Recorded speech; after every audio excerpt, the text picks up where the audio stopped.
2005 Scion TC 2.4 liter. I've written on the top of the valve cover here PCV valve, and this is what a bad PCV valve sounds like. So take a listen. Listen for that little buzzing sound.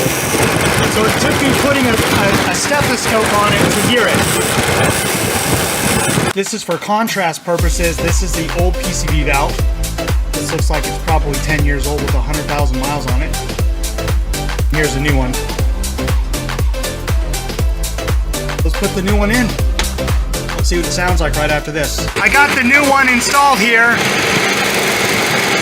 and I put it under the same conditions as the old one. The fans were running and the engine was at idle, and it's making absolutely no noise. So this is what a good PCV valve looks like and sounds like. You did a good job. Thanks for watching. See you next time.